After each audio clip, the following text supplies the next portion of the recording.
Big Drive Energy Wacky Wednesday edition. It's not normally going to be wacky, but today has been a wacky day for me. Welcome into the first episode of 2025, and we have some news for you today. We're also going to discuss the TGL, which debuted last night, Trevor Immelman, and the official world golf ranking points going forward and where he stands in that realm. Also going to talk about Hideki Matsuyama's incredible performance at the Century. And we've got a new segment for you called What the Fuck Wednesday? WTF Wednesday. So we're going to debut that today as well. I am at Big Drive Spence. He is at Big Drive Mitch. Just a little info for you guys. We are moving over to a different network. So that what that looks like in 2025 is, we're rocking and rolling solo dolo kind of. We're self-producing our stuff and hopefully getting some merch out and looking to really take off in 2025 in terms of the content that we've been creating and continue doing the podcast. The plan will be twice a week, once on Mondays, little longer episode, could be from an hour to potentially 2 hours, have some guests on. And then we'll do a Wednesday episode. We will be live on YouTube going forward. This is not live, but we will be going live on YouTube going forward on those times. Yeah, we had to work out logistics, and Spencer is now basically our producer. So he is on the ones and twos, which is relative because we get all fucked up anyways. So, but yeah, I commend you for sorting this shit out. Like, obviously, I am the equivalent of a caveman when it comes to this type of technological shit. And as you can hear, I'm not 100% either. So it's just it's been quite the day. You just got locked out of a room, and now you're locked in a room. Now you're back. So yeah, I mean, this might not sound perfect. It's kind of our first time, your first time running it by yourself. But I'm fucking stoked, man. This is a great opportunity for us and gives us a little bit more freedom to do what we want with our own content. So if that's what you're looking for, if you're looking for more of us, like our YouTube channel, subscribe, follow us on Twitter, Instagram, TikTok. We're just going to be pushing out a bunch of content and just having a good time. I mean, that's why we do this in the first place. That's what the point of this has always been, is for us to bullshit and have fun together and talk golf, because that's kind of our lives. So hopefully you guys enjoy this shit. Yeah, and we're going to be joining what's called the Golfer Gang Network, part of Fans First Sports. So we'll be on that network. There's a lot of other good golf podcasts on there. So if you want to go check those out. I know we met the Break 80 guys last year at the BMW in August when it was in Castle Pines, and we talked with them, and now we're essentially cohorts, if you will, with them. And there's a bunch of other podcasts on there. We were on Fairways and Dreams yesterday with Jeff. Jeff is a big part of getting us over onto this new network. So whenever you're listening to this pod, today is Wednesday when we're recording. But Thursday, his podcast comes out, once again, Fairways and Dreams. And we were on that, kind of talking about what got us into golf and doing some rapid fire questions. We had a good time with him yesterday. So make sure to go check that out and continue following us on all the socials. And like Mitchell said, like that YouTube channel, Big Drive Energy Golf, if you're watching. If you're just listening, welcome to the audio. We should be sounding the exact same. You don't have to stare at our faces, but we got some new branding. Check it out. Ooh, boom. Right in front of us, a little new branding going on here. And Mitchell's just taking off his nasal strip right now. I don't know why he did that. Putting it back on. Dude, have you seen those like magnetic nasal strip things they're coming out with? Yes, I have. I've gotten to the point where, God, indeed, my nose is just so lopsided that it's just going so poorly. I'm starting to realize my nose is like Adam Foote's, just all crooked and shit, and I've never played hockey a day in my life. Yeah, those magnetic nose strips look fire, but people just keep pumping them on TikTok. So I'm like, how real is this thing? How do you get and in all honesty, I've never really even worn a nasal strip before today. I wanted to give this shit a shot because, and I guess let's just get into it. Let's just get into our holiday season, because we got a lot to catch up on. It's been a couple weeks. But I have another sinus infection, as you can probably hear by my fucking voice. That's a real pain in my asshole. Craziest thing, dude. So I felt completely fine a couple days ago. You know, like the holidays, it's wear and tear. You're doing a bunch of shit. We were doing a lot of things. You're busy. You're around a lot of people. That's just the holiday season. You're probably staying up too late, drinking too much. At least I can speak for myself. But I felt pretty fine. And then we got back to New Jersey. We'll kind of backtrack, but we got back to New Jersey on Friday of last week. And I'm just like standing on Monday. I felt completely fine all weekend. I'm like standing at the kitchen island on Monday, and I just randomly feel my nose start to run, like just out completely out of nowhere. I feel like a drip.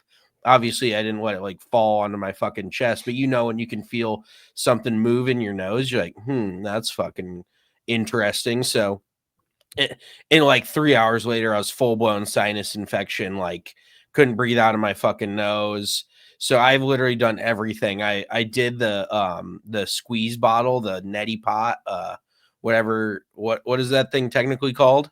It's called the NeilMed Sinus Rinse. Shout out to Yeah, NeilMed. If we want to get a partner on the pod, NeilMed for sure. I've been using that pretty consistently since I was about 15 years old, and it slaps. yeah, no, that shit is clutch. And so actually this morning I did one, but the key was, so the first few times I did it, I told you it felt like I was drowning. I have never had a sensation quite like that. So that really fucking threw me for a loop. Like it almost feels like you're getting waterboarded. So I really did not enjoy that. But then this time I did it with warmer water, and it actually felt like very nice, almost like a fucking nose like spa day for me. I guess it's a sinus rinse, you know, kind of a cleanse. Um, but I was shocked at how good it felt, and it actually did help my sinuses quite a bit. But yeah, okay. So then you said you've had a clusterfuck of a day. We wake up this morning, we have no power, and it's fucking 22 degrees. Windy as fuck. It said I think the wind chill today was like feels like 10 degrees. I have not experienced anything like this here in New Jersey. I did not believe it got this cold. It does. And of course, we wake up, we have no power. It actually went out right after, like right in the middle of Missy getting ready for work. And so she had wet hair. She hadn't dried her hair yet. And she goes, well, I guess I'm just going to go fucking freeze my ass off. Like her hair probably stuck just like those t-shirts you see when people wave them around in the cold weather, just sticking straight out. I bet her fucking hair was just frozen. But I sat here for like an hour or two, fucking pissing around. I like go to do anything, and I'm like, oh, that takes electricity. Like electricity is just one of those things that you take for granted every day. You don't know how good you got it until you're like, I can't turn on the oven. I can't fucking turn on a light. I can't turn on the TV. I can't do anything. So like 9:30, I finally am like, fuck it. I'm gonna get out of here. I go to Starbucks, dude, and it was like I walked outside, and our apartment building is kind of like, well, you know where it is, but it's this street that we are like run adjacent to. It's like right around the corner. It's like a legit fucking wind tunnel. I don't know how it works, but you like wrap around the corner. So I wrap around the corner of the parking lot, and this fucking like 40-mile-an-hour gust hits me, and I immediately like no Sean Moreno just start like leaking tears down my face. I am fucking crying, and I like literally it looked like a cartoon because I like turned my head into it and like closed my eyes. It was like the worst fucking wind I've ever felt in my entire life. And I also don't have a winter jacket here. And Missy gives me a bunch of shit for that, but I'm like, it doesn't get that cold, and I don't really go outside when it's that cold. But now I'm going to the Buffalo Bills game. Well, I should say the Broncos at the Buffalo Bills this Sunday, which I'm fucking stoked for. But I don't have any of this cold weather gear, so I went to Costco this morning to fucking get some steps in.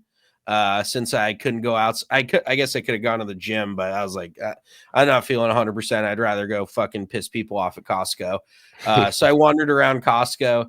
I got a few of those net gaiters. Those things seem clutch. Like I definitely am going to be wearing that on Sunday. And I also found this handy dandy fucking thing. I think Zippo actually makes it, which is funny. Like the lighter company, it is a power bank and also a hand warmer at the same time. Have you Really? ever?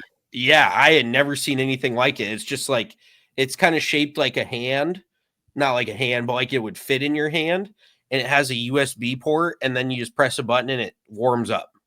So I think I'm gonna definitely fucking have that on me. I'm gonna keep that thing on me on Sunday. Just a couple other warm weather things to prepare for this Sunday. And then, of course, I feel like dog shit. The logistics of getting to and from Buffalo is absurd. You can speak on it a little bit, but there I was gonna fly. It's like $800 for a fucking 45-minute flight round trip. Well, it's like 45 minutes each way, but you get the point. I usually, when I buy a flight, it's like a dollars per hour thing where I'm like, you're gonna charge me that's $800 for like an hour and a half of flight time. That's like fucking, if I'm doing my math right, that's about $550 an hour. I don't think that's fucking worth it. Like, I don't know if I'm in the wrong here, but I was like, fuck it. So I'm going to drive, but I have a sedan. I have a fucking little Hyundai Elantra out here, which I don't think the Pocono Mountains are anything serious, but I got to drive through them. So I'm like, I'm going to fucking rent an SUV. So I'm renting an SUV, driving there. I found this Airbnb today, and I know I'm just going off, but I don't give a fuck. This is why we're doing this, so I can just say whatever I want. We have no time limit. I'm gonna go in. So I find this Airbnb because all these hotels in fucking Buffalo are $330 to $350 a night this weekend. For like a fucking your run of the mill Hilton. Like who wants to go to Buffalo, New York? I guess Broncos fans. But I found this Airbnb and it's like $75 a night. And it's actually this really cool unit. But apparently it's in somebody's house. Like it looks like, when people have like that empty like top level of their house, they have that pitched roof, old school house, and they usually just have like nothing. They make it like a open like den or some shit. Well, somebody made an apartment at the top of their house and it looks pretty fucking cool. And it's only $75 a night. So I ended up booking that. On the listing, it said no hot water. I'm like, that can't be fucking right. I don't think that's legal to list an Airbnb with no water. So I book it and then I message her. I'm like, just to confirm, there's water, correct? She goes, yes, there is hot water. That's all she said. Not like, hey, how's it going? I was like, hey, how are you? Like, and she's like, yes, there's hot water. I'm like, oh, fuck. So I don't have a great feeling about this Airbnb. But at the end of the day, all I'm probably going to do is sleep there and shower there and fucking leave. So if it can save me $450 over a hotel, I'm all in for it. So it's just a bit of a logistical fucking nightmare. And then we're going to Arizona next week and I'm fucking sick. So I'm trying to feel better as best I can, but this is just ass. You never get sick. It's never a good time to get sick. So here I am with a nasal strip on, trying to fucking breathe, and I am just currently in one. Yeah, you got to figure out how to fix that nasal strip, brother, because that's like it wasn't very clear when you started out. No, it's just I can see it. It's just like well, now it's just very not obvious to the sides of my nose because I've ripped it off. And yeah, dude, these poor people on YouTube are just seeing this fucking airplane wings coming off the side of your nose. Maybe you just are we I'll live on anything? filibuster time and you can go switch to another one or whatever you want to do. But that I can't keep looking at that for another however long we keep recording. I ripped it off. It was just more of an experimental period, but I think I just ripped like a couple layers of the skin on my nose off. So I am fucking hot right now. I'm just doing so good. Let's talk about Christmas a little bit. So I was back in Colorado for Christmas. We had a really good time. I'm sorry if I'm sniffling a little bit. I may need to go blow my nose here at some point. But what was your favorite part of Christmas? Let's get into that. Give me your favorite part of Christmas and your favorite gift that I got you, because I'm a magnificent gift giver. Well, I thought going up to Grand Lake for Christmas was really fun. We went up in the mountains for a couple days, and it's funny because when you go on a trip in your state, it's just you're not doing anything different. We're just sitting out, hanging on the couch. We painted some ornaments, and that was fun. Just like a little family getaway with the kiddo and our mom, and um, just a nice little cabin in Grand Lake, had some drinks, went to some bars, did a little bit of shopping, the typical mountain stuff. But it was overall a really good trip, and it was fun to get away a couple days after Christmas. And really, my favorite part of Christmas is always just opening gifts. I'm 31 years old. Doesn't matter if it's the most inconsequential thing that I could have ever received as a gift. I still just love opening gifts like I'm 12 years old. And I think the favorite gift you guys got me is probably my SpongeBob SquarePants putter head cover. I'm very much a putter whore and a putter head cover whore, so I've got a lot that I like, and I it gotta say, says shout I'm. out to Missy on that one. That was all her idea. And when I saw that, I was like, Spencer, absolutely. How has nobody thought of a SpongeBob SquarePants mallet head cover yet? Like it's just him as a shape. Yeah, it's an incredible gift, and it says I'm ready on it, which I'm never ready to putt. But so the irony of that is all baked into one. But I am excited to, yeah, like you said, we're going to Arizona next week and playing 3 rounds of golf for RK's bachelor party. So should be a fun weekend. I've been doing my stretching, getting my stretches in. I've had some serious lower back issues for about a month now, and I think I'm finally getting over it. There's still some movements I can't make, but when you have an injury that you like hide long enough, like you overcome it. I'm sounding like I'm fucking paralyzed here. I beat paralyzation, but no, like when you have an injury that you just know is there, you kind of like restrict your movements to like not use that. So I feel Yeah, like you I've, compensate. That's yeah, so I feel like there's a lot of movements I'm like still scared to make. I'm not gonna like fully open it up on my lower back quite yet, but it's definitely getting better. I do a lot of rolling and the little roller balls on in the gym. I one of the stretch it out.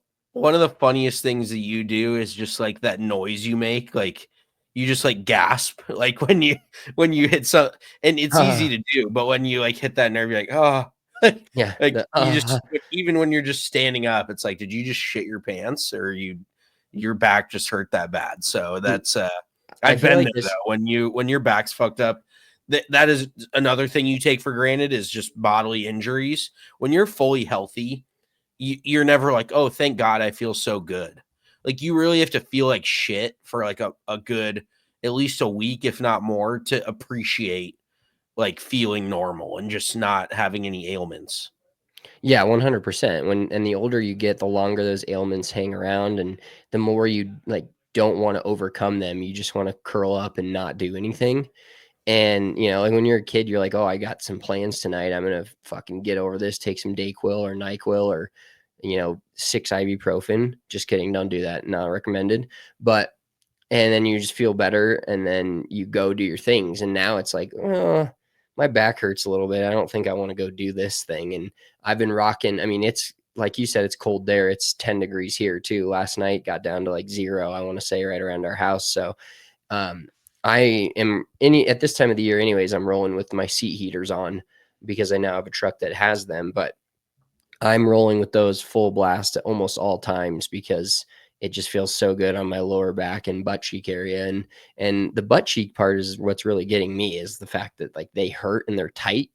Like they, like it's not even just my lower back, it's like going into my hamstrings and my cheeks. So it's been an interesting 6 weeks of injury. I think I'm Well, gonna be that's good. probably because you're like clenching your asshole. Like you're what, like, you know what I mean? You're kind of like holding your lower back in such a still position that everything is just like constricted, if that makes sense. So you're probably like low key clenching your ass and not even thinking about it. So your sphincter is probably fucking worn out at this point.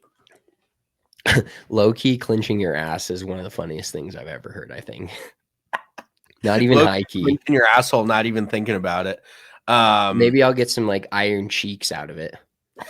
Like, maybe you come back BBL style and everybody be like, what happened? You'd be like, I just hurt my back. yeah, this Had to get lower my. back injury has increased my peach size, my peach circumference I will by a say though good bit. that back injuries make you realize that like activating your core. Now I just sound like a fucking boomer, but when you do, holy fuck, can you hear that wind? No. It is just blowing like absolute, like probably 30, 40 miles an hour. Also, fun fact, one of the windows in our bedroom, it just drafts like crazy. So we're basically like outside. Like half the mornings I wake up and it feels like we're camping. Like if I have one leg out of the blanket, it's fucking like frozen. Like I almost can't feel it. I have to like put it back in the blanket to regain feeling in my leg. So yeah, we got some windows up here on the north side of the building, and the wind just blows so hard out of the north and fucking right into our bedroom window. But no, like I realize that, like, obviously I'm not a generally a fit person, but when I do core workouts and like planks and shit and like leg lifts, it helps so much with like any back problems that I'm having whatsoever. Shout out Justin Serbo. I know he's dealt with that and now he's got that core activated and he's he's gotten rid of some of his back problems. So maybe you need to focus more on the core, Spencer, less on the getaway sticks and the fucking twigs you got up top, and more just general core action.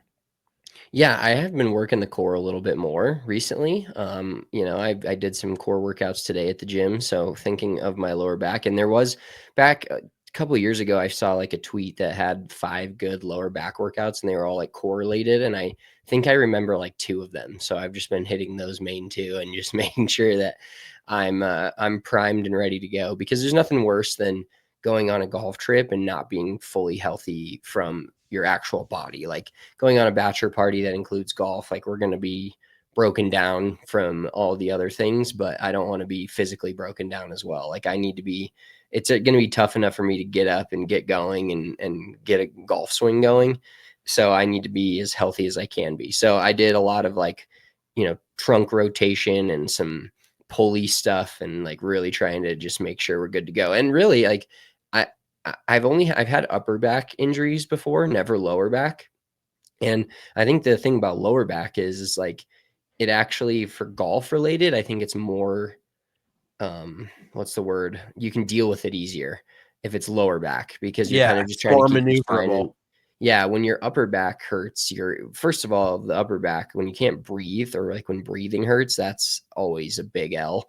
But then like your upper back, your arms and your shoulders are rotating, and you try to keep that as your spine as stable as possible, but it's still, you can just feel it every time you hit the ball. Lower back, it feels like if you just keep that, part of your spine really still and just rotate around it, it doesn't take as much force and it doesn't really like affect you as much. And I did take some swings, and I just feel like if I hit one fat, I might just be in the cart for the rest of the trip. Might take you to your fucking knees. Oh my god, I don't know if I want to witness that or not. Yeah, I mean, with your lower back, as long as you're releasing your hips, as long as you're letting your trail hip open up on the backswing, that is the biggest problem that people incur, is if they're not turning their hips on the backswing. Come to think of it, that might be part of Serbo's lower back problem, because he was always a very still lower body, like kind of torquing against like the Jason Day style. And that can create a lot of lower back problems. So you have to release that right hip for a right-handed golfer and make that turn all the way back with your hips. But in that case, your lower back, like you said, can survive fairly well. But yeah, the upper back, would you even call it upper back? Like, what is, there's the thoracic, is it, what is the different parts of the spine? Lumbar Lumbar is one and part. S. That's the L. I think that's lower. Okay, S lumbar.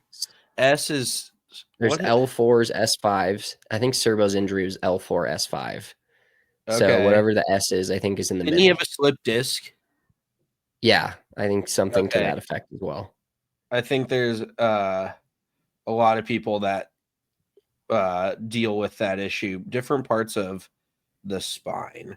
This is great podcasting. So you have your cervical, which is up by your neck, your thoracic. So I guess the S. Thoracic Park. Yeah, Jurassic Park. Um, and then you have your lumbar, which is your lower area, and then you have your sacrum that kind of drops down into the hip area, and then your coccyx down in the very, very lowest part that goes into your asshole. So I don't want to have any coccyx issues for any period of time. But yeah, it's definitely the lumbar that gets you fucked up. That's for sure. Okay, let's get back. I want to share my Christmas, because you got me some fucking dope Christmas presents. My favorite one though, crazy, and it's only like $25. You got me a sleep mask that plays audio out of the sides of it. that plays audio out of the ears. I will say the one downside is the mask. Like, if you can see it, like I haven't showered today, so don't fuck on me. But the hair, like you can see where the mask goes because Oh my yeah, hair it kind looks of like you got a sick lays. face. I know, right? Like I took the razor and just fucking cut it right there. But I wake up every morning and my hair is just all over the fucking place, and Missy just roasts me for it. But the whole like, honestly, sleeping with a mask on is such a hack. Like I don't have to wake up early. Lucky for me, I've slept till like 9 a.m. and it's like one of those things where Missy like is out of bed getting ready for work and shit, and she like woke me up to say goodbye, and I had no idea it was 9 a.m. because I had the mask on and it was so fucking dark.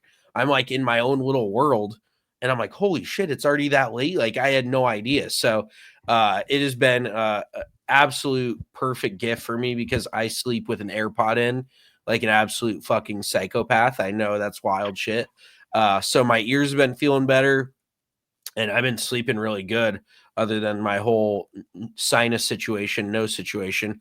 And then you also got me a very cool Iowa hoodie, which I absolutely love. And then the blanket that you got, Missy and I, what is that brand? No free shout outs, but that brand of blanket is like the most fire brand of blanket. I honestly couldn't tell you what the brand is. I know it's like the only blanket we carry in our house nowadays, but it's stretchy, it's lighter, but it also gets warm. It's just all around perfection out of a blanket. Yeah, I don't even know how to explain it. It almost feels it's not satin, but it's like a very soft microfiber, like little microfibers. I don't know exactly how to put it, but and this one that you got us, it feels like it's double layered. Like the ones you have at your house, like the single layer. This one's even thicker. So it is legitimately like very warm, and it is probably one of my favorite blankets I've ever had in my life. So I appreciate that. We also did zoo lights over Christmas, so zoo lights was fun. We had to walk all the way around the fucking zoo, which was well, obviously inside, but just to get in, we had to park all the way behind it, walk all the way around. So that was a treat. But shout out, like I had personally no idea that the zoo sold liquor. And what's a better combination than staring at some animals and drinking booze? Like just went and saw a few elephants, saw all the Christmas lights and had some fucking whiskey in my apple cider. So shout out to the zoo. I mean, I bet they just make an absolute killing. Like they probably do a year's worth of revenue in a month off of zoo lights. But overall, blast. I enjoyed it. And I know your son did as well. Yeah, he was loving it. He loves looking at lights. He's in that age now where like new things really like pop to him and he gets all excited. And then if you get excited, he gets even more excited. So I like hyping him up. And dude, he was last night, he was full on body slamming me. Like I was laying on the ground messing around with him, and he would just walk up to me, put his hand straight up in the air, and just fall right on top of me. And I was like, I had to save him a few times from hitting his head on like the fucking side table and our TV stand and stuff because he was just no fucks given, just full on flopping on top of me and then just laughing. And he's a hoot. He's an absolute hoot right now. Yeah, I will say he's become somewhat of an issue. Not anybody's That's fault putting it whatsoever. mildly. I mean, it's just that phase of life. He's now 18 months old. It was funny. I took Sawyer to the park. It's so weird. Like I took him to the park over Christmas break just by myself. Kylie wanted to shower. Missy was working. You were at work. I was like, I'm just gonna fucking take him to the park. And there was one other mom with her kid there, and automatically they assume that you're the dad. And so it's just like a very awkward, like, I'm not his dad, I'm just his uncle. She's like, how old is he? I'm like, well, he was born in July of he's in the year and a half range. Like I just didn't Somewhere between seem 1 and 2. yeah, like she's like, oh yeah, he's down to the minute, like he's 179 days old, or I'm like, Jesus Christ, lady, shut the fuck up. And then Sawyer stole his ball and just dipped out, and that was awkward too. Cause I'm like, because she was like, "Oh," and the kid was just very quiet and not very outgoing. And so she was like, oh, I think his name was Tristan or some forgettable fucking name. She's like, oh, go get the ball. And he's just like turned around and just like turtled. And Sawyer's just running over towards the basketball hoop with the fucking ball above his head. And I'm like, okay, well, it looks like we're going to hang on to this ball for a bit. And then we ended up going, and she like immediately when we gave her the ball back, she's like, okay, we're going to leave. I was like, oh, fuck me, right? I felt like fucking Jonah Hill. I'm like, Sawyer, you fucking chased that family off. So we had a good time at the park together. But yeah, dude, just watching your kid just start screaming and crying out of nowhere. God bless you guys. And I guess that's the beauty of it, is because it's your kid. And I think that's how it is on an individual kid basis. But like him not being my kid and watching him do that, like I would never want to inflict any sort of physical harm on him. But there's definitely times where I'm like, dude, you need to shut the fuck up. Like, I don't know what your deal is right now, but what's it going to take for me to get you to shut the fuck up? Like Yeah. I will do anything at this point. But that's I mean, I can only assume that's got to be the toughest thing about parenting is you have to like teach them somewhat of a lesson in the long term about not just instant gratification of, oh, I cry, I get this, I cry, I get that. But then you also just can't have him fucking bellowing and screaming at all times of day, every waking hour. So I'm sure that's been a fun compromise for you, but more power to you and Kylie. You guys are great. You're very patient. I would consider myself also a patient person, but I draw a line somewhere. There's got to be a line drawn somewhere, and Sawyer makes you draw that line quickly. Sawyer stomps on that fucking line. There, but it's also just the beauty of the infant child that just has no idea what's going on and just wants to explore everything. Like there's just such an innocence to it because he has no fucking clue what he's doing. And you know, you got to learn to get hurt and you learn what to do, what not to do kind of thing. So it's just it's a beautiful circle of life. And luckily your son is very, very cute so that he's got that going for him. But yeah, he's still giant pain in my asshole. Yeah, mine too, a lot of the time. But overall, I love him and deal with it. Yeah, we've had, first couple days, wife was back to work. We've had a nanny come over and watch him for the full days, which is awesome. Gets me a full day of work. And also just like, it's just a new, like I'm very schedule oriented. So my whole schedule's blown out of the fucking water. And like today I left and forgot to give her the car seat. And then yesterday I was fucking with our front door because it wasn't locking and unlocking properly because it's that like auto lock. And so I had to deal with that. And I'm just like all flustered and nothing is going the way that it seems to be going correctly for me right now. So I'm in a transitional phase in my life at this moment. It's a good transition going to a good spot, but like when my schedule gets fucked with, it kind of fucks me all up. So getting into the new schedule, trying to figure out what the fuck I'm doing. But that's going to be a constant through the rest of my life. So this is the part of the podcast which will not change, where we do start talking about golf. We've got a few topics on the golf world to hit today, and wanted to start out with talking about the Century. We didn't have a pod, before the Century. I guess the last one we did was a little before Christmas, so been on a bit of a hiatus, obviously switching over companies, doing all that stuff. But now we're back and we're going to talk some professional golf like we do all the time. And the Century, we both are in the one and done this year. So Mitchell and I, when I talked about it last year, we pick one player a week. Which, by the way, did you submit your pick this week? We got the email. Yeah, I submitted it. Who did you pick? Oh, I thought we were gonna. Well, I thought we were gonna save this for the end. No, our picks, we're gonna tweet those Separate out. from the pick 'em. Okay. Yeah, separate from the pick 'em. I want to hear yours first. You show me mine, I'll show you, or you show me yours, I'll show you mine. I went with Keegan Bradley. Okay, you're a fucking week late there. I don't think he's gonna play very well.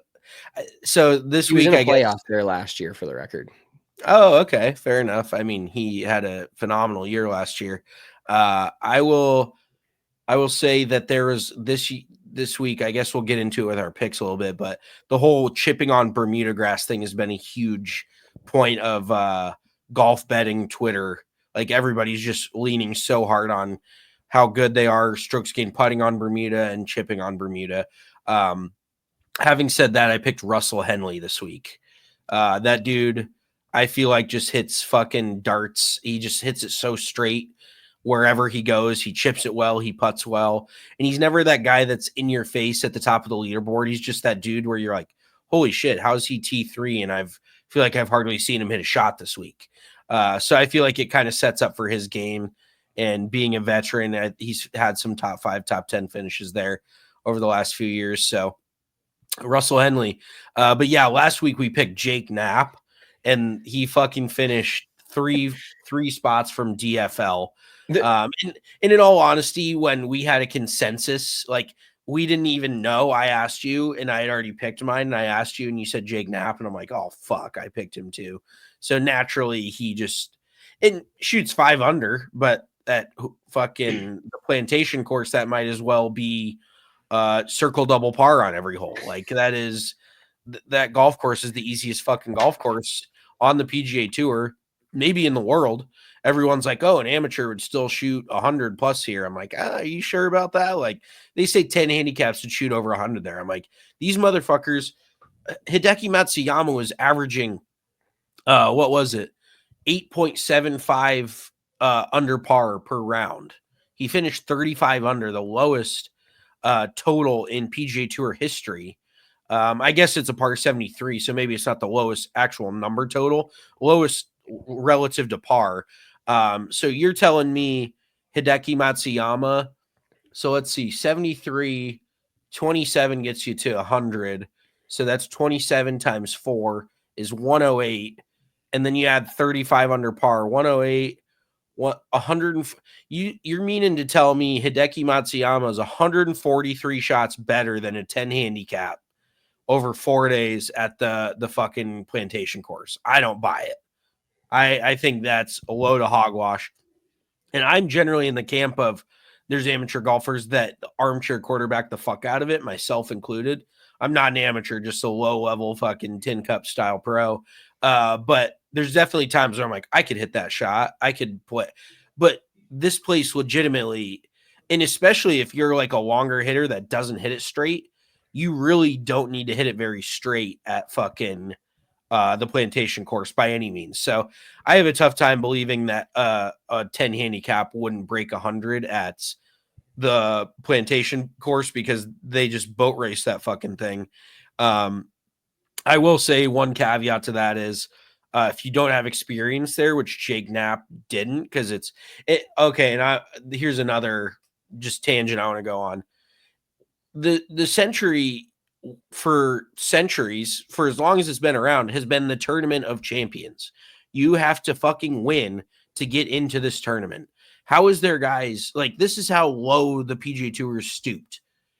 You can't even have a fucking tournament because you can't fill out a field with players that have won because the fucking like Scotty Scheffler, I mean, what did he win? A quarter of the fucking PGA Tour events and he didn't play. So there's 9 events out the window right there. However many regular season events he won, whatever. But you're bringing in players like Cameron Young, who's never won on the PGA Tour, and there was a time where it looked like he could have won on Friday, of course, because that's the only time he ever looks like he's going to win is on a Friday. And then Harry Hall had a high finish. Never heard. I think Harry Hall's actually won a lower level tour event, if I'm not mistaken. But just the joke that the Century has, along with the entire PGA Tour, like. I legitimately looked at the top 20 leaderboard and it looked like a fucking Houston Open leaderboard. Like in the middle of July, the doldrums of the PGA Tour season, got fucking nothing going on. Borderline opposite field event. If you didn't have, Hideki and Colin and those guys at the top of the leaderboard, it was just a lowly fucking event. They made the course Mickey Mouse, easy as fuck. Just not my idea of entertainment whatsoever. Yeah, and it was a signature event, so obviously stepped up purse, and that's I think why all It the guys was? got into it. Yeah, And they these started. and you got fucking Austin Eckroat out there, top 12 in that shit. Like, who the fuck's Austin Eckroat? Yeah, Oh my they god, made it a dude. signature event, so it's definitely not the Tournament of Champions anymore. It's just called the Century now. But as you alluded to, Hideki Matsuyama, course or a PGA Tour record to par for the week, and I think that's happened. I want to say, if I'm not mistaken, that 3 of the last 4 years at Kapalua, or 2 of the last 3. Like Cam, Cam Young did it a couple of years ago. Cam Um, Smith. Cam Smith, yes. Yeah, Cam Young hasn't won Our shit. our boy cousin Cam, yeah, he did it a few years ago at like 32 under. Yeah, And how great to think about 3 years ago at that Tournament of Champions. It was Cam Smith and John Rahm going at it birdie for birdie towards the end, and now there you have to do that in Andalusia or whatever, or fucking Saudi Arabia. But one of the funny quotes I they got wanted to to get do that to. in Oman now. Yeah. Well, real quick, I was just gonna say, similar to what we were talking about earlier, you don't appreciate your health until you're sick. We didn't appreciate the PGA Tour for what it was 3 years ago until now. You've got fucking nobody's up there competing at PGA Tour events, and it's just such a bummer. It's always a bummer. Like everything besides the majors at this point are a bummer. I might just become a TGL truther. Maybe I should make like a TGL burner Twitter account and just go against everybody on fucking Twitter. Like I'm gonna join in with all these live people. We'll get into the TGL in a bit because I got some takes on that too. But yeah, I did you said you had some stats on the Century? Well, no, I had a funny quote, and it was from Shane Lowry, who, if you watched the TGL last night, he was in it. Pretty good, good content coming from Shane Lowry. Just a good Irish boy on the PGA Tour, great player, major champion. But they asked him why he didn't play in the Century, and he goes, to leave and fly halfway across the world after the Irish holidays to go try to shoot 30 under. No thanks.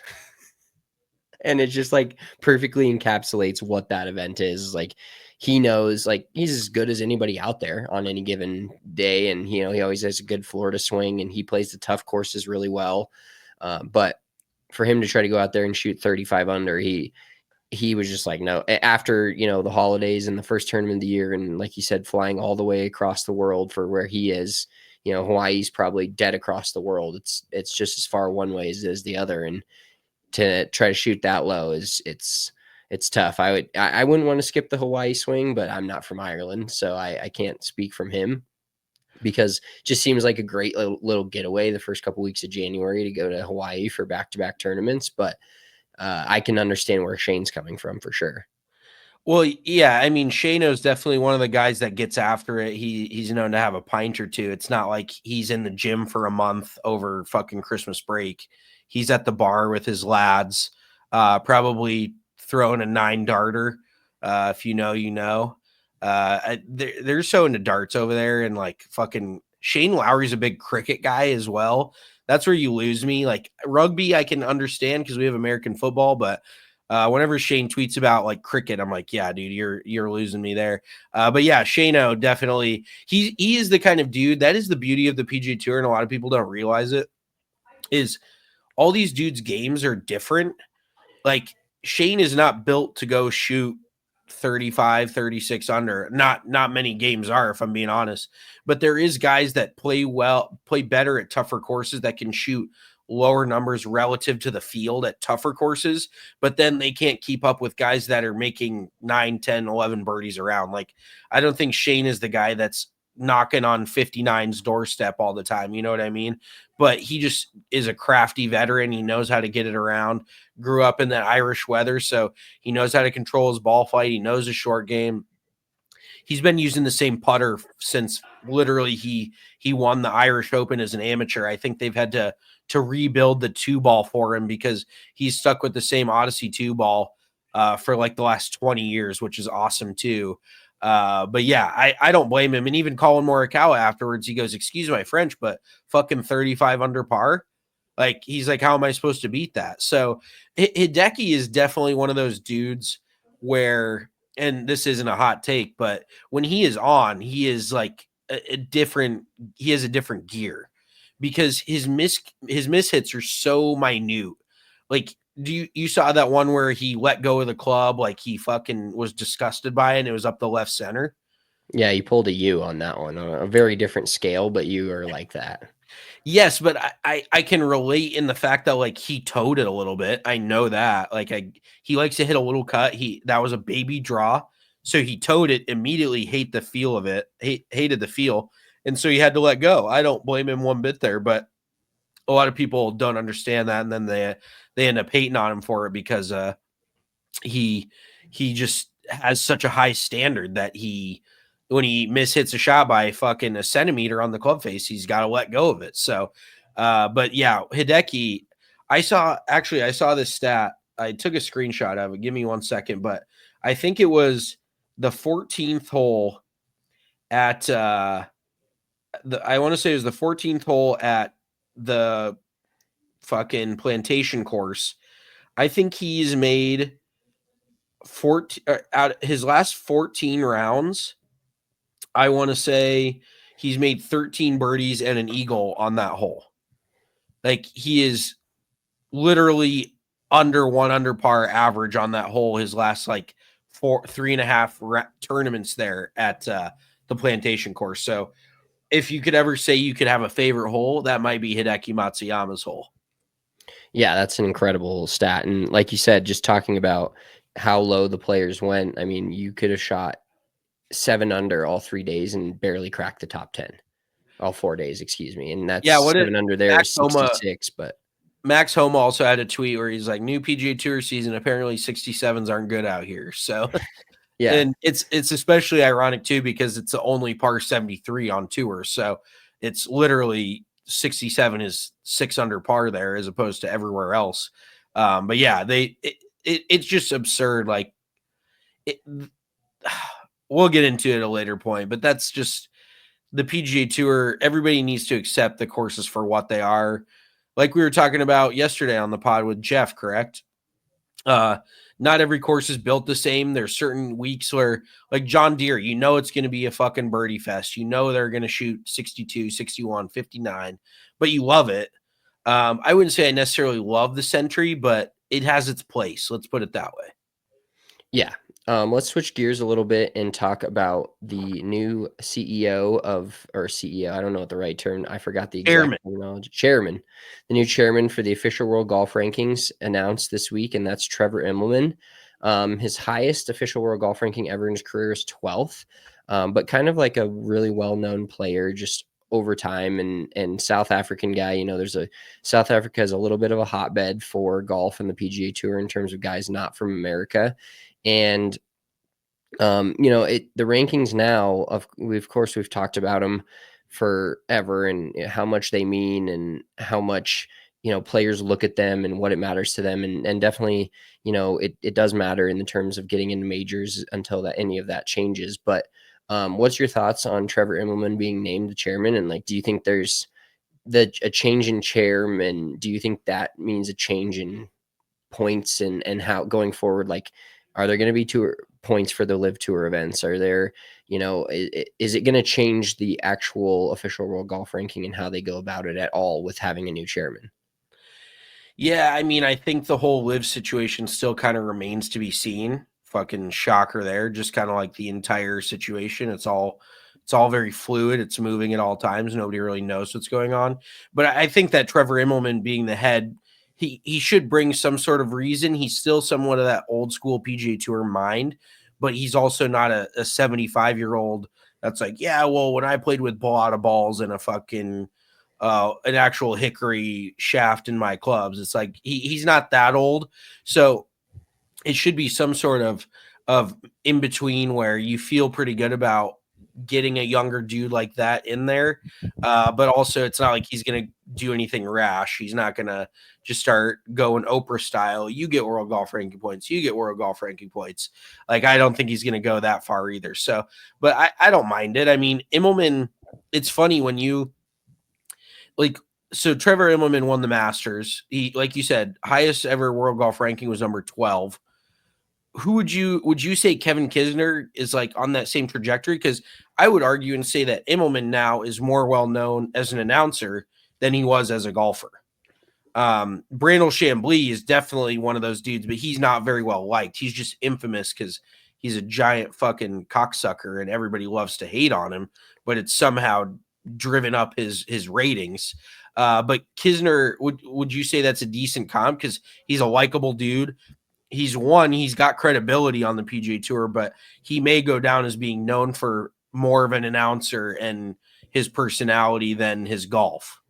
Yeah, I think that's fair to say for our generation for sure of when we got into golf. We didn't watch early in the 90s and when Immelman was playing a ton in the early 2000s, we weren't like laser focused on the PGA Tour and who's good and who's winning. So I think we're a little out of touch there to say for sure. But like I know, like I don't know a ton of golfers from the mid '90s, late '90s, and early 2000s. And hearing Immelman's name, it's one of those names that kind of resonates with the game of golf. So I think it's a good spot for him to be in, and I think it could bring some just change of guard and a different philosophy and a different view on it could change the way that they, like you said, he's not going to be able to necessarily do anything rash and change the whole way that the official world golf ranking points work now. But I think it could be a step in a different direction. I don't know. I'm not necessarily going to say the right or wrong direction, depending upon what I think, but I think it could be a change of direction with a change in leadership. Yeah, I mean, real quick, let's just get into what we think.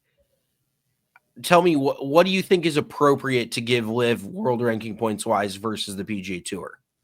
Like I think how would you break it down? Because I kind of have an answer in mind. But how would you break it down relative to the PGA Tour to give LIV world ranking points? I think it would be a step below like an opposite field PGA Tour event, maybe right around the DP World Tour event point range. Obviously it's higher than like the Japanese tour or things those like smaller tours, but I think it's not obviously not even though there are the high end top level players, like you wouldn't see guys like Jedediah Morgan or whatever the fuck that guy's name is that we love to hate on Cam Smith's team. Like you wouldn't see him in a PGA Tour event or even sniffing one. So I think it's got to be, and the fact Nowadays, that you never know.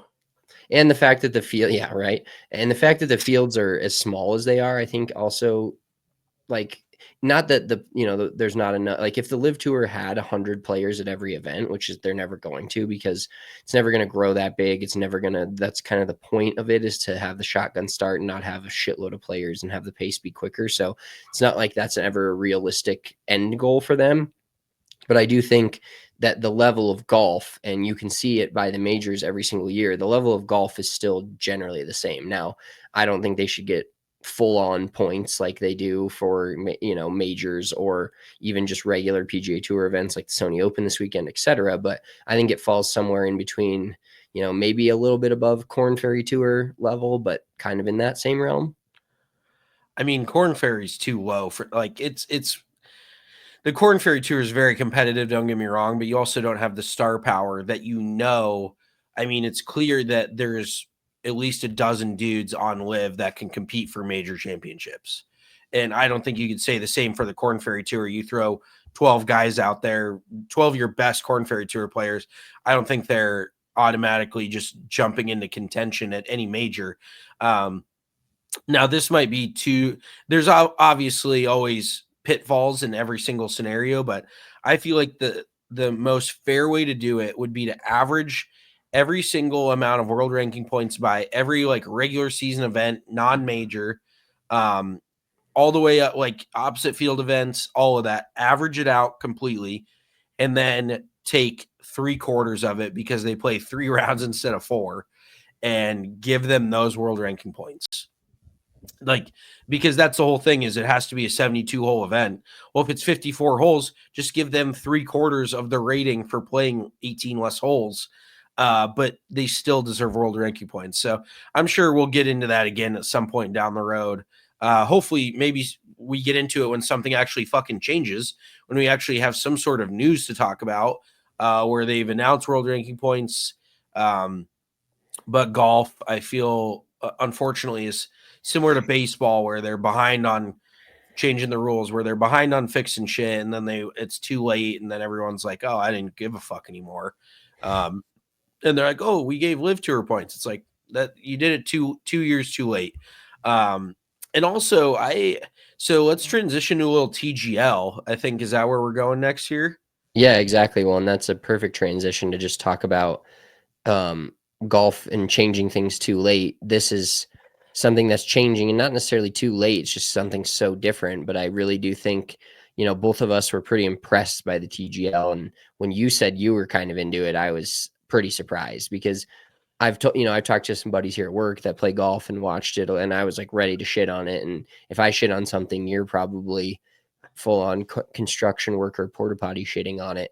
And after a 7-Eleven burrito, but I was impressed with the overall product and the product on TV, and the introductions are cool, and seeing the level of, like, I thought it would be very much similar to like an indoor golf facility, and it's not at all. Having the real grass and the bigger screen and the green and the technology behind it is insane.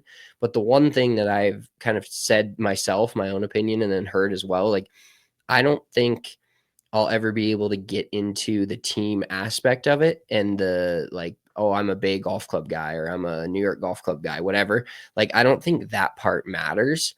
And I think that maybe puts a cap on how much people care when they don't really care who wins and loses. I think the product is cool, but I don't think anybody really cares what happens during the night. Does that make sense? Like, well, dude, 1000%. And I'm going to say this, and I'm going to say it with my whole chest. The TGL is LIV Golf in a fucking simulator. They literally took the entire blueprint, the team aspect, the outside of it being in a simulator, they took the team aspect, they took the shortened span, they took the literally everything about it, the shot clock, the music, the introductions. They fucking copied LIV 1000%. And now they're like, oh, isn't this a fun new product? We thought we were real creative with what we did here. It's like the fucking LIV Tour is doing this just out on actual golf courses. And you're the one shitting on it constantly, saying it's blah, blah, blah, inhumane. This inhumane. It's not a bunch of dogs out there. But it is literally LIV side by side, and they've got ESPN on board, which is big. Like Scott Van Pelt's pushing it a lot. They're actually talking golf on ESPN about the TGL. And I really did not mind the product. Like, it was fun. Just it loses me a little bit. Like you said, a few of the comments I saw on Twitter are you're gonna run out of like shots around the green that are being able to be hit. There's only so many fucking things you can do around one green with one bunker. The green is undulating, which is super cool. It's like real time changing. But overall, it's good for what it is. But like you said, it's fucking non-consequential. No, it's fucking the epitome of a hit and giggle. We talked about the hit and giggle a few weeks ago. This is the epitome of it. It's shortened. It's 15 holes. And I'm not, like, me. If anybody's like on board to try something else or be open to like watching something else, it's me. But all the PGA Tour did was shit on LIV, and now they're just turning around and creating LIV inside of a fucking simulator. Like, and guess what? Do you know what I bet? All these players are getting equity in their team. That's why they're doing this, similar to the fucking LIV Tour, where these guys are getting their own teams, and then they're gonna brand them out and sell them F1 style. Like, fucking whoa.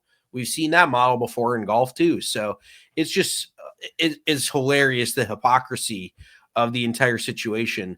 But having said that, my rant's over. I thought, like you said, I was fully ready to be like, I am turning this on just to shit on it. I am ready to be very, very underwhelmed. And the most underwhelming thing I would say is Ricky Fowler's golf game. And all the jokes obviously ensued about this is the typical New York City franchise, their poverty franchise. They need to trade Ricky Fowler already, all this and that. It was pretty funny. Like, the banter was good, but Ricky looked like dog shit. And Ludwig Aubert just is a fucking machine. You put him in a simulator, he might be the best simulator golfer of all time, because that dude just makes the exact same fucking move over and over. I was honestly thinking, like, what if Wyndham, I want to see somebody throw a club at the screen. That would be, we need to get like some WWE shit. I don't even care if it's staged. Just get some wild shit going. Like, stage something. Ricky Fowler threw the flag down in front of who was it while he was putting? Oh, it was Shane Lowry. And now you're probably going to see all these amateurs throwing the fucking flag down on the actual golf course in front of their buddies. I'm just, I feel like I've talked somewhat in circles here because part of me really liked it. Like, it's just different and it's fun and it's non-consequential. But then it's like, why would you hate on the LIV Tour if you like the TGL? Like, I don't feel like you can have both things at once. Yeah, exactly. It's the same product, just indoors, like you said. So I think the overall watchability of it is pretty high, and it's going to be fun to see next week when Tiger's on and like Tuesday night. What do you know? There's not a ton going on a Tuesday night. I think they're smart doing that. I think there's some good aspects of it. The technology really blew my mind, having the three actual things of grass, and you put your ball in the rough or the bunker, and then the green. I can't even begin to wrap my mind around how that works out, and the undulations of it, and the little light showing exactly where your ball should be and where they should put it down to putt, and the actual chipping and actual putting. So that part just blew me away. I think the technology there is so far, like when you think we're ahead in technology, but there's so many things that you haven't heard of yet that in 10 years will be like, oh yeah, that makes sense. I think that was like one of those where it's like, the government and like big tech or whoever makes these crazy things has things that they're working on in the future that like we don't know about right now. And they're so far ahead of where we are that they're unfathomable now. And in 10 to 15 years, they'll be real reality. But that felt like one of those things to me where it's like, we can't even get, green mowers to mow their greens correctly. And these guys have a fucking green that rotates around, and there's hex blocks under the fucking thing, making it like that part blew me away. Yeah, no, that technology was super cool, but it just makes you think like they were trying to bootstrap this shit in a fucking circus tent last year. What the fuck would that have looked like? Like, now that it's done correctly and they're talking about the technology, what were they trying to push through last year where this fucking thing actually legit caught on fire or fucking blew over? Like, it's Barnum and Bailey's out there. But it just blows my mind to think now that a year ago they were trying to do this shit in a fucking stake and pole, what would you call it, tent pole fucking style set scenario. It just blows my mind. Like, what would they have done in that tent? Like, you just have just people standing around watching these dudes hit balls into a fucking 10 by 10 screen. Like, I'm kind of blown away. Just at the whole technological scenario, but then also like what they would have done a year ago, because obviously that they didn't have it that well thought out. I also have to give a shout out to our boy Josh Seipel. I was legitimately that Leonardo DiCaprio meme. I was like, that's fucking Josh Seipel. He's standing there next to Shane Lowry. I think he was like caddying for the Bay Area team. I'm not really sure. He's definitely, so he's an agent now. We're actually trying to have him on sometime in the next week, which would be electric. I texted him, and Missy actually legit, like, we kind of got into a fight because I kept being like, is that Josh Seipel? She's like, it either is or it isn't. Shut the fuck up. Like, either it is or it's not. She's like, say it in your head. I'm like, I can say whatever the fuck I want to say. I'm trying to figure out if that's Josh fucking Seipel or not. Because I just couldn't, I got like a good side view. So I texted him, and then he literally texted me back in the middle of the TGL. Like, he's standing there fucking caddying for these dudes. And I was like, bro, is that you? He goes, haha, yes, it is. I was like, no fucking way. So shout out Josh Seipel. I have no idea how he got that hookup. He is working for La Familia. It's a player agency based out of Florida that represents Wyndham and a lot of other PGA Tour guys, and some like lower level like Latin American Corn Ferry guys too. But yeah, I just had to give him a shout out because I legitimately and then this morning, Missy texted me at like 11 o'clock. She goes, so was that your friend or not? I'm like, yes, it fucking was. I forgot to tell you, but it was Josh Seipel, and suck it. Like, god damn, that fucking, I'm like, don't fucking give me attitude like that. That shit, I don't stand for much, but when I stand on something, I'm like, I just got annoyed, probably for no reason. I can just see you though. I know you and like asking so many times out loud. Like It had and to your have been at girlfriend least half just a dozen. It was half a dozen times, and she's like, "It either is or it isn't." I'm like, "Shut the fuck!" Like she was like, "Shut the fuck up," and I'm like, "You shut the fuck up!" Like I know this is him. So yeah, it was a great back and forth, and we were laying in bed, and she just like fucking flipped over. It was just a great way to end the night on an argument. it is or it isn't him. Whatever. It All was. right, we're gonna wrap this first episode of 2025 up with a new segment called "What the Fuck Wednesday." Basically, kind of like we've done Fairway or Four, we've done Mulligan of the Week, so kind of in that same realm. But "What the Fuck Wednesday" is basically going to be just things that we see on a daily basis, or it happened to us during the week, and we're like, "Is this? What is this? What the fuck is this?" And mine started yesterday. So when I was probably drinking a little bit before Christmas and saw an article or saw Instagram reel / advertisement for Zins, and they were like $3 a can, and I was like, this is electric. Like, I can get it off this website. I'm sure it's not legal, whatever. It's like But it's if too I good to can, be true. It probably is, type of thing. yeah. So if I can get my lip pillies for $3 a can, I'm all the way in. And so I ordered them, and this is no joke, like a month ago, and I kind of forgot that I ordered them. And then I thought about it after Christmas. I used PayPal to pay for it. So, in case something went down, I could see if I could get my money back, and they didn't have my credit card info.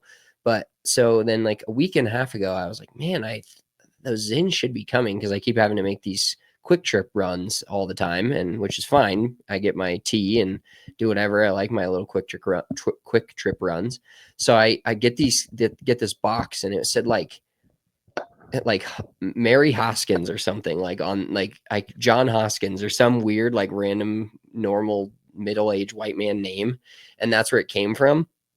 And so I get the Zins, and I'm like, oh, this is exciting. Now I don't have to go to the grocery store or gas station for a while. And I open them up, and they look a little different, but not crazy different on all the cans. And I'm like, cool. Once I run out of my current stock from the QT, I'll open these bad boys up. I got like 30 cans, hopefully a month supply. So I opened them up last night, and there's just something going on. Like I can just feel the cans like a little different colored. It's my normal peppermint threes, but I just can't seem to put my finger on what's going down. And then I open up the thing, and they're like way flatter and shorter than normals in. And I'm like, like something. My spidey senses were tingling. I was like, this isn't going right. And so then I put them. I'm like, yeah, it's got to be Zins. Like they had the little reward thing on the back with a little QR code to scan. It takes you to the It, website. And so I was like, okay, this is legit. so you took it. And It was actually that took you to the Zin website. yes, so I scanned it. I put my Zins in my to go can, my tin, and I put one in, and I was like, whoa, this is definitely different. Maybe it's just a bad one, whatever. And so I scan it, and then I look at the code, and I know every single code because I've entered a million shout outs in. I've got, I got my kid's iPad from it 2 weeks ago. You pay your rent in Zin codes. Correct. And every code starts off with like Peppermint 3 starts off with PM3 and then goes in this random ass code that you can scan. Well, I look at the fucking code. I scanned it, went to the Zen website. I was like, oh, these are legit. This is real. And then I looked at the code, and it was like 7XQ. It started with a 7. And I was like, these motherfuckers. So I got sold a bill of goods, fake Zins. They all suck. I swear to God, I don't know if it was placebo effect from me knowing they're fake. They made my fucking teeth hurt. My front tooth started feeling it was going numb. They felt weird. I felt in the fog. So I There's was probably just, fucking fentanyl in those things. You might want to fucking watch out. yeah, I only took one, and then I took my kid, put him in the car seat, and went to the Quick Trip yesterday. So fuck those cans. Glad I didn't spend a How ton of much money money on did it, you but spend on those? like $100 or something for a couple, like 30 cans. So it wasn't crazy, but like the fact that it's fake just blew my mind. That they didn't, there's a million different nicotine pouches. So I don't know how they didn't just make something different and sell it for cheaper. But legitimately, everything up until the QR code and the code type in was fake, and the pouches were fake. They didn't taste like my peppermint threes. They looked different. So I got bamboozled. Wow. That fucking sucks. Like Do you know what I bet they are? I bet they're like Ons or something. I bet somebody just took a shittier brand, packaged it as Zen, and resold them. Like, I gotta respect the hustle, but also idiots like you are the reason why that shit works. Because you're just a little nicotine slut. So my what the fuck Wednesday, I heard this story. I was listening to Spittin' Chicklets, which is I'm a big hockey fan. So they were talking about, I forget what it was. I think it was maybe it was an NHL guy, but somebody's phone flew out of their pocket onto the ice this week, in the middle of a game, and the ref had to like go. I think it may have been in the minor leagues. I don't know if it was in the minor leagues or if it was in the NHL, but the dude's phone fucking flew out of his pocket, and the ref goes and gets it, and like somebody had to claim it on the bench. Somebody's got to be like, "Yeah, it's my phone." Are you looking this up right now? Yes. Okay, because I forget who it was, some obscure name. And he's like, "Yeah, I'm probably gonna get suspended." I think it was an NHL player. But he like took it very seriously. He's like, "I'm sorry." And then one of the other dudes, it was cracking me up because KHL. oh, okay. Nikita Dynok. Yes, Phone okay. flies out of pads during KHL game. Dude, I was like, that is the best fucking, and it kind of got me thinking, like, with golf and shit, how many of those guys, they used to be so hardcore, especially for us in high school. And I know college golf and shit, up until they had like electronic scoring, they used to be super hardcore about you like not having your phone on you. And and another story that Merle's told on Chicklets, he goes, I think they were in the minors, and he goes, yeah, one of my teammates was like in a fight with his girlfriend, and he had his phone on the bench, and he was in this fucking argument with his girlfriend between periods via text message. He's like firing off fucking paragraphs in between shifts from the bench. I was like, that's fucking awesome too. But I remember I was playing in the U.S. Open local qualifier. This was probably 7-8 years ago before Wyndham was on tour, and he was in the group in front of me, and he was playing like shit. Like I think he shot like 76, and we're on the 17th tee box, and it was a strict like no phones. Like it was USGA. So if you fucking get caught with your phone, you're kicked out. He was sitting on the tee box, laying down, propped up against his bag, just sitting on his phone, fucking texting. And part of me knew that he like wanted to get DQ'd. Like he's like, please somebody come see this and DQ me, so I don't have to register the score, so I don't have to enter the score, and I'd rather take a fucking DQ because I've been there. I've withdrawn from tournaments with fake injuries before because I don't want to fucking finish the round and I'm playing like dog shit. I remember I was trying to qualify for the pub links and I was like 17. I shot like 75 on the first 18, and it was a 36 hole qualifier, and I sat down in between. I ate like a sandwich and some fucking Oreos or something, like just so not, everybody nowadays is all about their health and not fucking drinking, eating good, all this. I'm like, I didn't do any of that, obviously. So I sit down, my back gets stiff. We're on the front nine of the second round, and I was like out. I think I needed to be, a couple under par. And so I was like 5 or 6 off, and I was like, I'm not fucking making it. So in the middle of the front nine, we're walking down, and I'm like, God, my back's really, like, I'm playing the seat. I'm like, oh, my lower back is just, and my buddy Ross Gallman was caddying for me, that fucking goober. And this guy's like, oh, dude, I've got some like high milligram ibuprofen if you need something. And I'm like, oh, he like gave me some, it wasn't even ibuprofen, it was some random fucking drug. And Ross and I still like laughed about it to this day. He handed it to me. I'm like, oh, thanks, dude. And I fucking took it and threw it over my head back into the middle of the fairway. And I walked off the course after the front nine. I was like, boys, I'm out. I'm sorry. I'm not doing this shit. Which has now become a very popular thing amongst our generation. I've had multiple dudes just quit, just not even a reason. They're just like, I'm out. At qualifiers, if fucking this one guy's like, yeah, I'm gonna try to catch an earlier flight back to Arizona. He quit on after the front nine of a Colorado Open qualifier. So fucking funny stories like that. But yeah, that made me say what the fuck when I was like, this dude's carrying around his cell phone on the ice at like the KHL is no joke. It's the Russian version of the NHL. Those dudes are making millions of dollars. So it's just a fucking free for all over there, apparently.